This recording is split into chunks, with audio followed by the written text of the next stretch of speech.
Okay. We left off 796.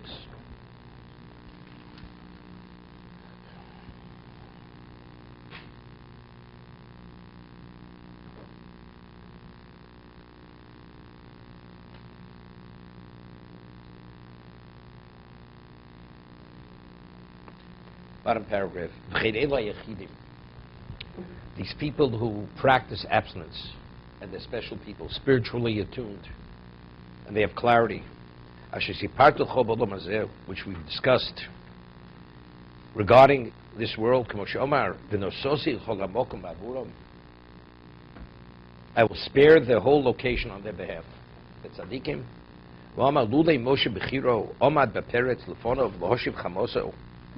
that if Moshe, his chosen, hadn't stood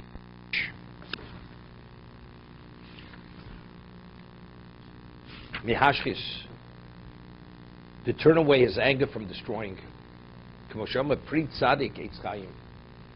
fruit of the tzaddik is the tree of life. It's interesting. A tzaddik is compared like the sun. Just as the sun gives off its rays, and others benefit from the rays of the sun, this special person benefit from him in many ways. Regarding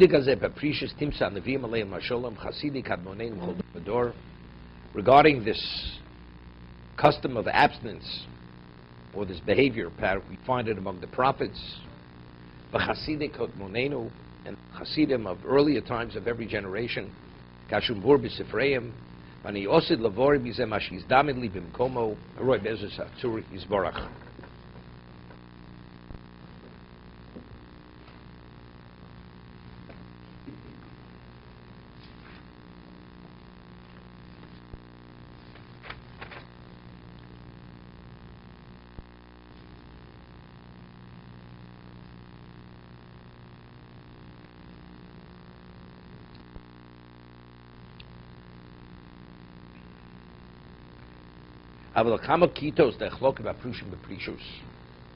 The many classifications, classes of those who practice abstinence. He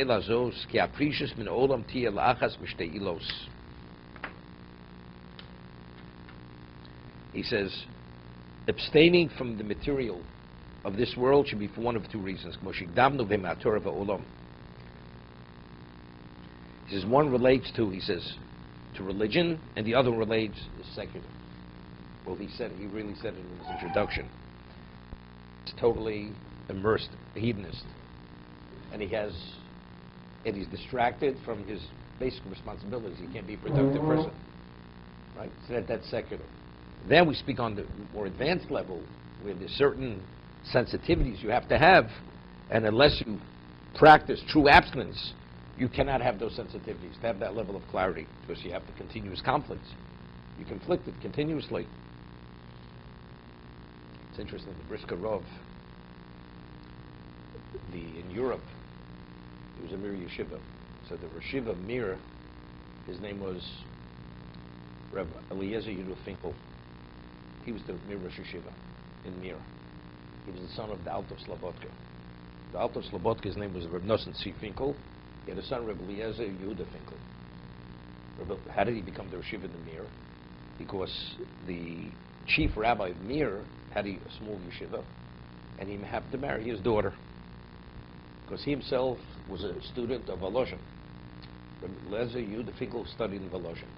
When he married her, he moved to the community, he became the Yeshiva of that, and he built the Mir into the Mir. Now, his name was Rabbi Yitzchak Zev Soloveitchik. He's known as Brisker Rov.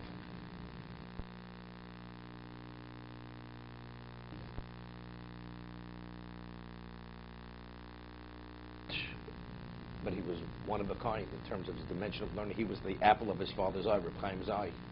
And to be able to disseminate the analytical approach of his father, he had that. He had that expertise.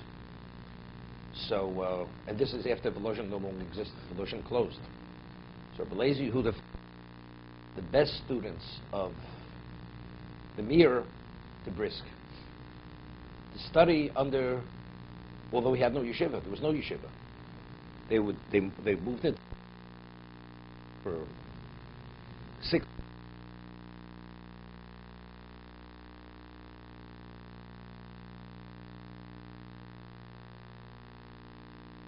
He mentored people, the best students of the Mir. And no, groups came.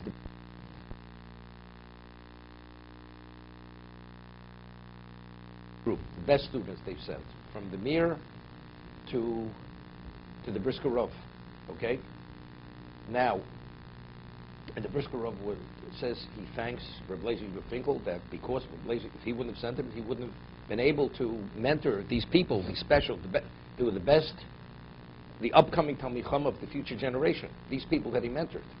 And they moved to whatever part of the world, and they were the disseminated Torah, and they built their own yeshivas afterwards. So, Brisker Reb says, I would only accept bound to say a shir every day.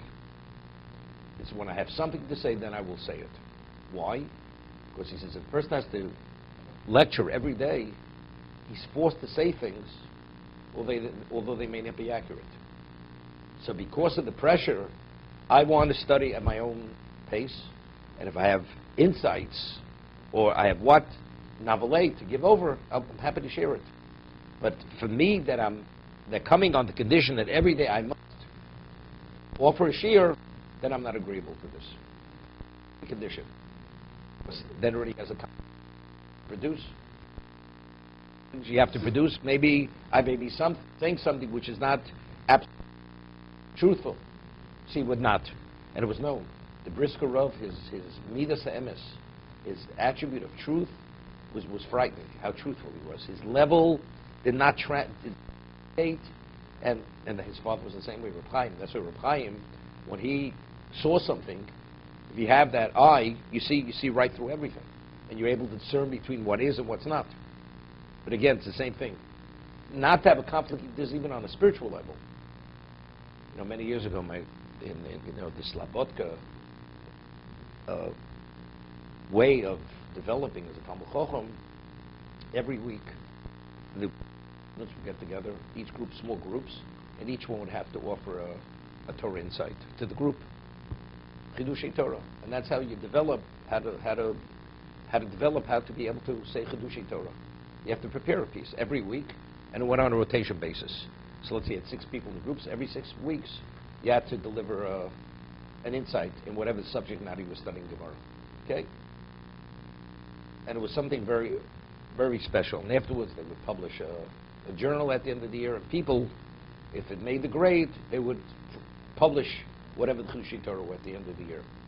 So there were times that some students said to Mar Shiva, I don't have what it takes.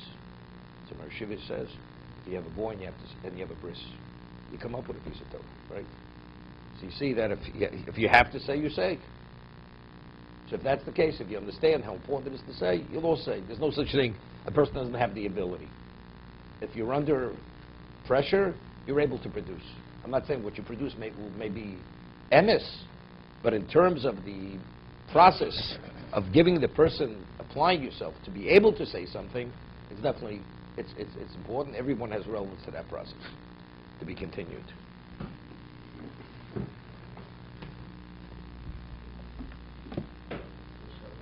What?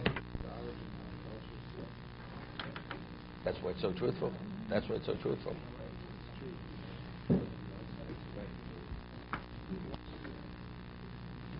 To prepare, to look up something. Definitely.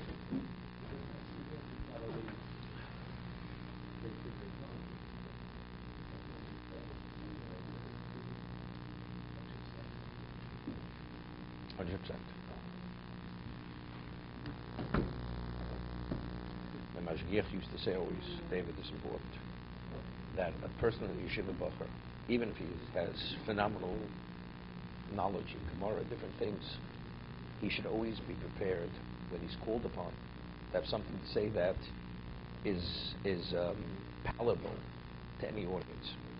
What you're going to tell him over an in-depth insight in the Gemara, you're not able to. Right? No. It's not appropriate. They said the man has nothing to say here. The man's been learning. He doesn't have what to say. So you should always have prepared that if you're ever called upon, you always have what to say. And it should be relevant to the occasion.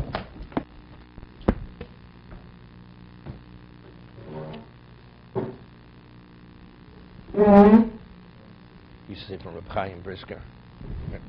Used to say, "Sedition apostle chumash is nicht kein größer Sach, but nicht sedition, but not to know is a bezonyan."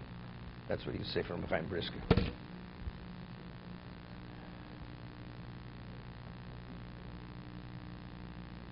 Morning.